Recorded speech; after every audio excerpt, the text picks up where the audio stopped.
সকলোকে মোৰ অন্য এটি ভিডিঅ'লৈ পুনৰবাৰ স্বাগতম জনাইছোঁ। আজিৰ বিষয়বস্তু হৈছে অষ্টম শ্ৰেণীৰ ইংৰাজী পাঠ্যপুথিৰ লেচন নম্বৰ 7 চিম্পেথি শীৰ্ষক পাঠটি। এইটো এটা বৰ ধুনীয়া কবিতা হয়। আহাচোন আমি কবিতাটোৰ অসমীয়া অনুবাদ সম্পৰ্কে আলোচনা কৰোঁ। পাঠৰ নাম হৈছে চিম্পেথি। চিম্পেথি মানে হৈছে সহানুভূতি, অৰ্থাৎ সহ অনুভূতি। যেতিয়া কাৰোবাৰ আমি দুখৰ সময়ত দুখী হওঁ, সুখৰ সময়ত সুখী অনুভৱ কৰোঁ, তাকে সহানুভূতি বুলি কোৱা হয়, অৰ্থাৎ সহ অনুভূতি প্ৰকাশ কৰাকে সহানুভূতি বুলি কোৱা হয়।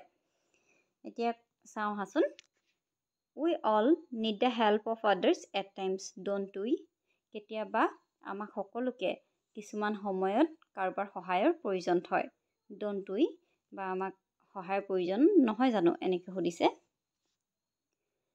Here are a few situations where a person needs help.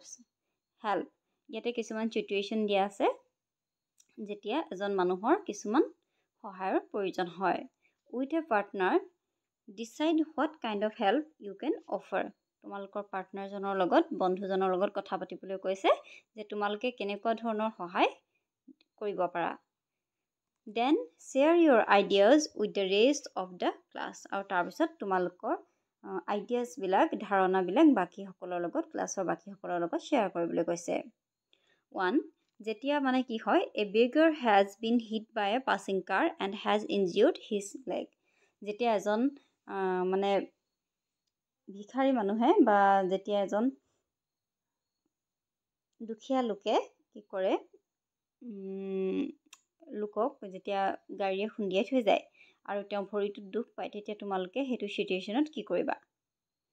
ইয়াত ভিখাৰী শব্দটো ক'বলৈ অলপ বেয়া লাগিছে, কিন্তু বিগাৰ বুলি দিলে ভিখাৰীয়ে হ'ব, হ'লেও দুখীয়া লোক বুলিয়ে কৈছোঁ মই। সেইবোৰ শব্দ ইউজ কৰিবলৈ যিহেতু বেয়া লাগে।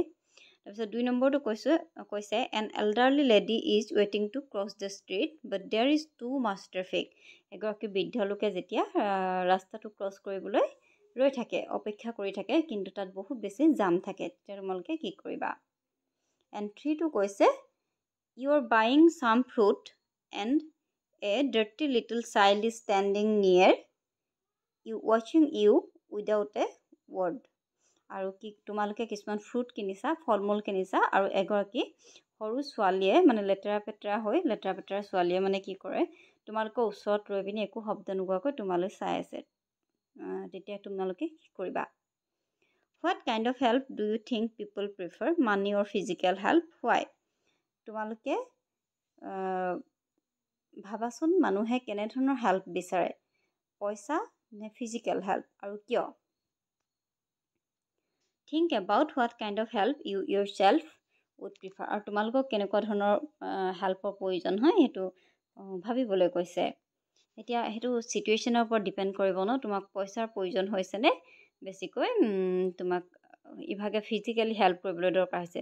যদি ক'ৰবাত তোমাৰ পাৰ্চ হেৰাই গৈছে বা মানি বেগত পইচা কোনোবাই চুৰি কৰি লৈ গৈছে, তোমাৰ ঘৰলৈ আহিবলৈও পইচা নাই, তেনেস্থলত কি হ'ব, তোমাক পইচাৰ প্ৰয়োজন হ'ব, নহয় জানো? আৰু ক'ৰবাত যদি তুমি দুখ পাইছা, তেতিয়া তোমাক কি হ'ব, কোনো এজন লোকে তোমাক হস্পিটেলত থোৱাটো বেছি ইমাৰ্জেঞ্চি হ'ব, বা তেনেকৈ আৰু ফিজিকেলি হেল্প কৰাটো বেছি প্ৰয়োজন হ'ব। গতিকে চিটুৱেশ্যন লৈ পিনি আমাৰ হেল্পছবিলাক মানে বেলেগ বেলেগ ধৰণৰ হয়। এতিয়া আমি তলৰ ছবিটো চাওঁ আহাচোন। ছবিটোত কি দেখিছোঁ, এখন গাড়ীয়ে এজন দুখীয়া লোকক মানে খুন্দিয়াই থৈ গৈছে আৰু তেওঁ হেল্পৰ কাৰণে চিঞৰিছে, নহয় জানো? ইয়াত দেখিছানে, তেওঁলোক ভৰিত যথেষ্ট দুখ পাইছে, তেজ ওলাইছে, আৰু তেওঁ ইয়াৰ হেল্পৰ কাৰণে হাত দাঙি চিঞৰিছে। এজন লোকে মানে চাই গৈছে, তথাপি হেল্প কৰা নাই। গতিকে আমি পাঠটো হয়তো তাৰ ওপৰতে দিছে, আমি চাওঁ আহাচোন, পঢ়ি চালে গম পাম। Now read the poem Sympathy and see a similar situation through the poet's eyes. এতিয়া চিম্পেথি নামৰ কবিতাটো পঢ়িবলৈ কৈছে আৰু এটা একে ধৰণৰ চিটুৱেশ্যন কবিজনৰ চকুৰে চাবলৈ কৈছে, অৰ্থাৎ কবিজনৰ চকুত দৃষ্টিত একেধৰণৰ চিটুৱেশ্যন এটা কেনেদৰে প্ৰতিফলিত হৈছে সেইটো চাবলৈ কৈছে। এতিয়া আমি কবিতাটো পঢ়োঁ আহা। I lay in sorrow, deep distressed. My grief a proud man heard. His looks were cold, he gave me gold, but not a kindly word. My sorrow past, I paid him back the gold he gave to me, then stood erect and spoke my thanks and blessed his charity. I lay in want and grief and pain. A poor man passed my way. He bound my head he gave me bread. He watched me night and day. How shall I pay him back again for all he did to me? Oh, gold is great, but greater far is heavenly sympathy. এই কবিতাটো লিখিছিলে এটা সুন্দৰ কবিতা Charles মেকে নামৰ কবিগৰাকীয়ে। এতিয়া আমি কবিতাটোৰ অসমীয়া অনুবাদ সম্পৰ্কে আলোচনা কৰিম। I lay in sorrow. lay মানে হৈছে পৰি থকা। মই দুখত পৰি আছিলোঁ। sorrow মানে হৈছে দুখত। deep distress মানে হৈছে অত্যন্ত দুখ দুৰ্দশা, অৰ্থাৎ মই অত্যন্ত দুখ দুৰ্দশাত মই পৰি আছিলোঁ। My grief a proud man heard. মোৰ দুখবোৰ এজন অহংকাৰী মানুহে শুনিছিল। His looks were cold. তেওঁৰ লুকছটো তেওঁ দেখাত অত্যন্ত মানে কি আছিলে কোল্ড আছিল, ঠাণ্ডা আছিল, অৰ্থাৎ তেওঁৰ চাৱনিটো ঠাণ্ডা আছিল, শান্তভাৱে মোলৈ চাইছিল মানে সেইটো বুজাইছে। He gave me gold. আৰু মোক এটা সোণৰ মুদ্ৰা দিছিল, মোক সোণ দিছিল।